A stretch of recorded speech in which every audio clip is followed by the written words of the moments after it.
yeah, I've also been participating in something called Stack Season, which has been changing the way that I look at my finances and my mental health and how they're tied together. So there's this guy, his name is Hugo on Twitter, and you should definitely follow him if you're interested in financial literacy, and his name is logical_L. Man, it has been so fun. I have been really challenging myself in the area of discipline and really making myself buckle down and pay attention to the different patterns that I've developed, that I've just been letting them run me, and different money sucks in my life that I've just been pouring money into holes that are just not even productive for me. And so how stacking season works is we're not spending any money that's not a necessity for us to live, or that's not gonna make us any more money. So you set a certain amount from your pay and you set it aside regularly, or you set a certain amount of, it can be weekly, it can be monthly, whatever you want it to be, but you set it aside and you have a goal at the end of stacking season. It lasts 3 months. So we started up now and it's going to end in the middle of February, and you have a final goal for the end of stacking season. And when you follow your weekly or your monthly regimen, then you're able to hit that goal. And don't lowball yourself, really challenge yourself.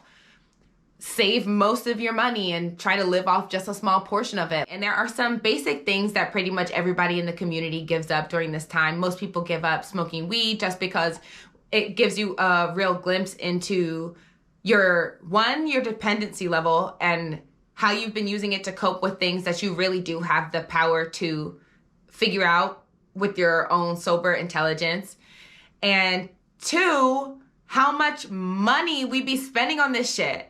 And not only weed, but wraps, matching with other people, because weed is going to be the basis of our hangout. So now we're rolling up. And then if you're someone like me, someone who just loves to share weed, you might end up going out to hang with big groups of people and everybody's just smoking your weed. And that's just your money being burnt away and you're not even properly enjoying it. It's marginal enjoyment, which means it's enjoyment for now, but it's so super temporary that it's not even worth it. It's better for you to just have discipline, have self-control, and stack your money and wait till you can properly enjoy it and you can sustain your enjoyment. And so that's what this time is about. It's about figuring out how we can turn ourselves into a person with sustained enjoyment, sustained happiness, sustained success. And I understand that all of those things are not linear. They go up and they go down. I know we're on a vibration in life. Everything is going up and down.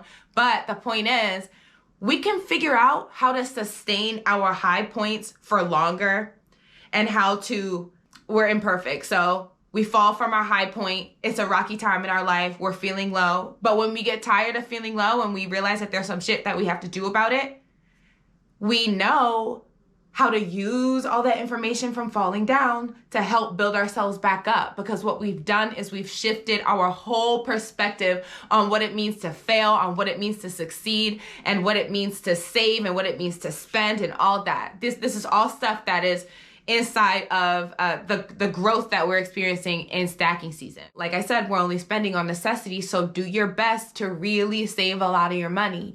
Set it aside, and don't forget, we're spending money on necessities and also money that's gonna make us money. So this is a good time to start looking into investing, downloading M1, maybe starting with some paper trading just to see how trading works, or on this app that I just mentioned, M1, you can create a pie chart for yourself and decide what kind of investments you want to make, and then you can just pour into that pie chart regularly and they'll handle the investments for you, and then you can watch it make returns. And it's really exciting. And my first investments are actually with Godify, which is my brother's company, and it's just really fun to part of it is looking into the morals of the company and making sure that it's some that you support and that it's people that you want to support, because, you know, money is power. So pay attention to where you're giving your money to. Make sure that it's not a company with some screwed up morals or whatever. But I get to invest in my brother first, which is really exciting for me. And I want to share just how you can build your stacking season rules to make sure that you're holding yourself accountable. And like I mentioned, this isn't only about financial well-being. Did I mention that? Maybe I didn't, but I'm mentioning it now. This isn't only about financial well-being for me. It's also about my mental well-being and my spiritual well-being, and those are things that I've been paying very close attention to lately. And so I made sure that my stacking season rules also included rules that would help to grow me in that area. And it's crucial that you have both rules and penalties. And the penalties are a form of punishment for not following the rules that you created for yourself, but you want to make sure that your penalties also push you and inspire you to be a better person and help mold you towards success. I'm not going to say that I want to set aside a certain amount of money from my paycheck, and then if I don't do that, I don't get to talk to my friends all week. Like, that's isolating myself is not a part of my goals. But I can say that if I don't do that, I have to work out every single day until my next pay. And that is a challenge that is still boosting me towards who I want to be in the end. Like, I do have goals of just being physically healthy and making sure that I'm strong, and, you know, like whatever vision I have for myself physically, I can fulfill that by making sure that I'm working out and keeping myself physically healthy, moving, getting these different energy centers going. So my penalty also helps me. And I kind of learned that from there's this app called Grounded. And that's what I've been using to pay attention to how much money I've been saving from not smoking. Yes, I'm not smoking. We'll get back to that later. And I broke yesterday. And so I was checking in on the app, and they ask you, how are you feeling? What are your urges? Have you experienced any triggers? And did you smoke? And I was like, damn, this is going to fuck up my progress, ain't it? I'm going to have to go back to square one. I was really actually kind of upset about that. But when I said yes, they gave me two options, because the truth is that some people are going to feel more motivated by starting over, and some people are not. Some people are going to feel more motivated by, show me on my chart how much money I spent and let me keep going, still show me how much progress I've been making, but, you know, just keep it there that money does make a difference, and that money is gone and is spent, and I can hold myself accountable in the future by seeing that.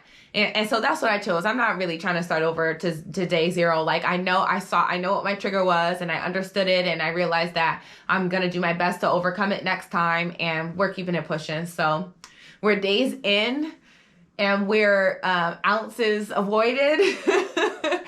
So it's a lit time.